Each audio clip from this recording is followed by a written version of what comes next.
उर्दू के वो स्टूडेंट जो कि बीएड या बीटीसी कर रहे हैं उनको मंसूबा सबक यानी कि लेसन प्लान बनाने में काफ़ी मुश्किलात का सामना करना पड़ता है।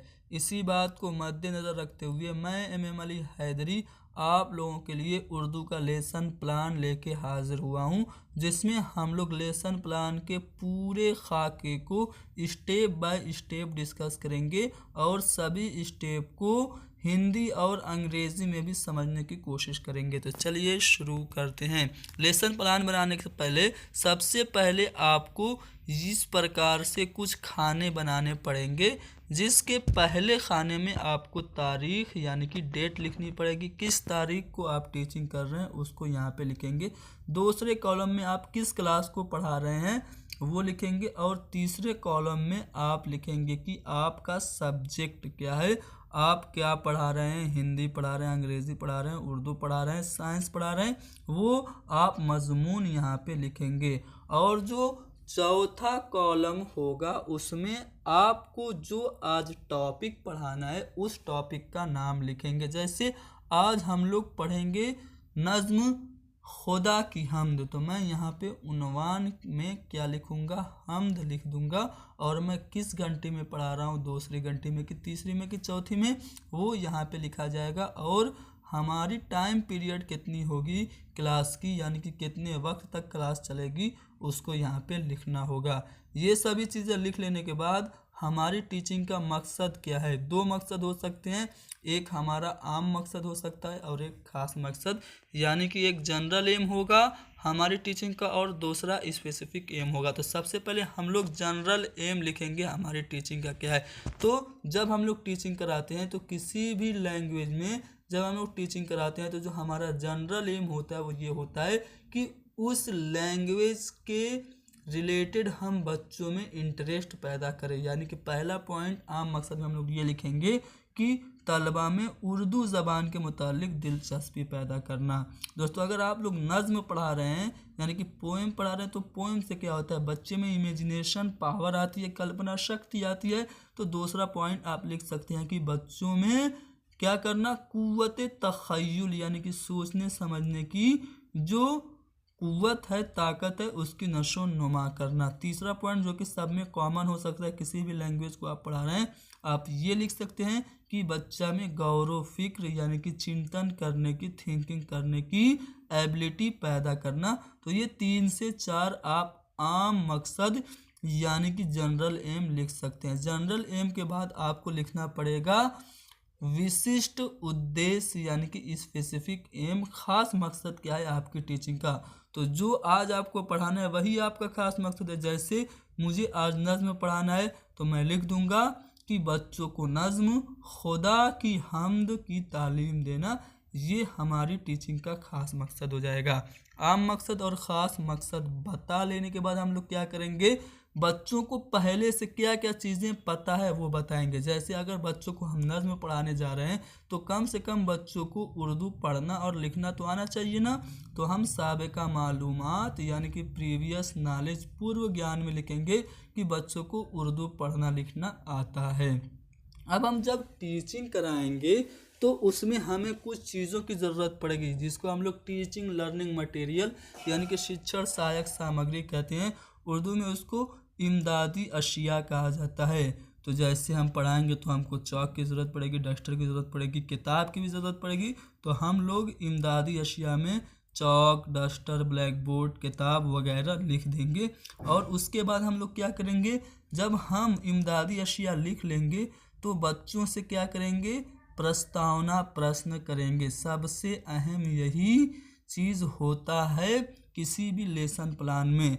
अगर आपको प्रस्तावना कौशल आ रहा है, आप बच्चों से सवालात कर लेते हैं, तमहीदी सवालात, तो आप एक अच्छे टीचर बन सकते हैं। तमहीदी सवालात करने कैसे हैं, बच्चों के पूर्व ज्ञान से जोड़ते हुए आपको जो टॉपिक पढ़ाना है वहाँ तक आना है। जैसे मुझे आज हमद पढ़ाना है तो मैं कैसे सवालात बच्चों से करूँगा, तो मैं सबसे पहले बच्चों से कहूँगा कि बच्चों हम क्या हैं, तो बच्चे बिल्कुल बता देंगे, इतना तो नॉलेज उनको है, वो बता देंगे कि हम इंसान हैं। तो जो बच्चों का जवाब आएगा उसी जवाब को अगले सवाल में आप शामिल करेंगे। जैसे हमने बच्चों से पूछा, बच्चों हम क्या हैं? बच्चों ने कहा इंसान। तो आपका अगला सवाल होगा कि इंसान कहाँ रहते हैं? तब बच्चे क्या जवाब देंगे? ज़मीन पर रहते हैं। ये जो ज़मीन लफ्ज़ आया इसको भी आप तीसरे सवाल में शामिल करेंगे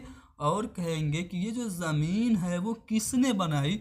बच्चे कह देंगे खुदा ने बनाई, अल्लाह ने बनाई। अब आप बच्चों से फिर इस खुदा लफ्ज़ को लेते हुए सवाल करेंगे कि खुदा की तारीफ़ को क्या कहते हैं? तो अब बच्चे इतने तेज़ तो है नहीं कि वो बता दें हमद कहते हैं। बच्चे क्या होंगे? खामोश हो जाएंगे, बच्चे जवाब नहीं देंगे। जब बच्चे जवाब नहीं देंगे यानी कि जहां आके बच्चे रुक जाएंगे वही आपको पढ़ाना होगा। बच्चों ने हमद जवाब नहीं दिया तो आपको यहाँ से हमद ही पढ़ाना है।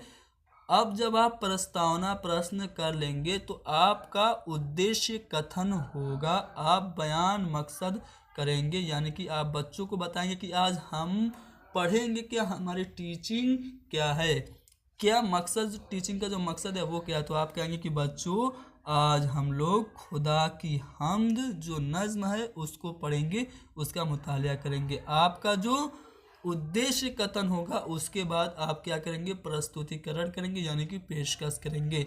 बच्चों को कहेंगे किताब खोलिए, किताब में आप बच्चों का प्रस्तुतिकरण कर सकते हैं या फिर बच्चों को ब्लैक बोर्ड पे लिख सकते हैं। मान लीजिए कि आपको ये नज़्म पढ़ानी है तो आप बच्चों के सामने नज़्म को रख देंगे कि तारीफ़ उस खुदा की जिसने जहां बनाया, कैसी ज़मीं बनाई, क्या आसमां बनाया। पूरी नज़्म आप बच्चों के सामने प्रस्तुत करेंगे, पेश करेंगे।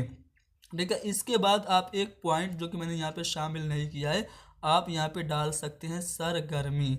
सरगर्मी यानी कि एक्टिविटी आप करा सकते हैं बच्चों से, बुलंद खानी करवा सकते हैं, सस्वर वाचन में बच्चों से पढ़वा सकते हैं। उसके बाद आप क्या करेंगे?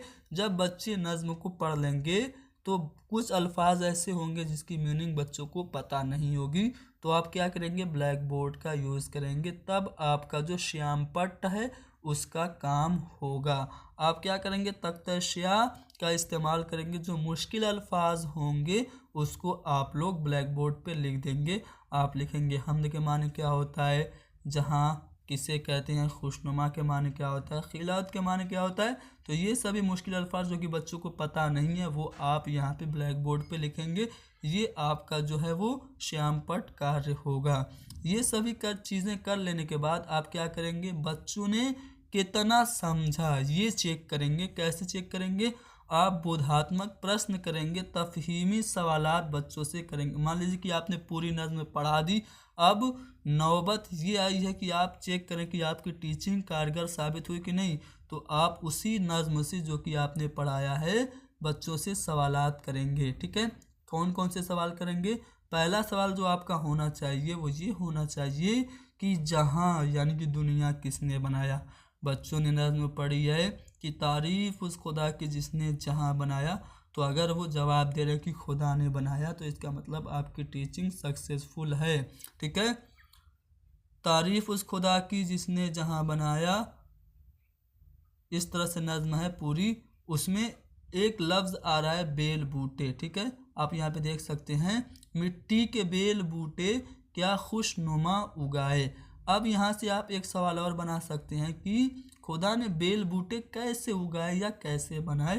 तो बच्चों ने नज़्म पढ़ी है कि खुशनुमा उगाए, तो अगर उनका जवाब खुशनुमा आ रहा है तो आपकी टीचिंग सक्सेस है। खिलात के माने भी आपने ब्लैक बोर्ड पे लिखवा दिया था, अगर वो खिलात के माने बता ले रहे हैं तो आप अच्छे टीचर साबित होंगे।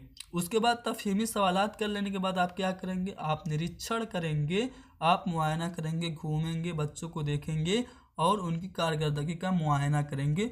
और उसके बाद आप बच्चों को होमवर्क यानी कि गृह कार्य देंगे। गृह कार्य आपके ऊपर डिपेंड है। बच्चों से कह दीजिए कि जो नज़्म में मुश्किल अल्फाज है उसको याद करके आएंगे या फिर उसका सस्वर वाचन जाके घर पे करेंगे। तो इस तरह से आप उर्दू में लेसन प्लान बना सकते हैं। उम्मीद करता हूँ कि लेसन प्लान बनाने का तरीका आपने जान लिया। अगर हमारी ये वीडियो पसंद आई तो इसको ज़्यादा से ज़्यादा शेयर करें।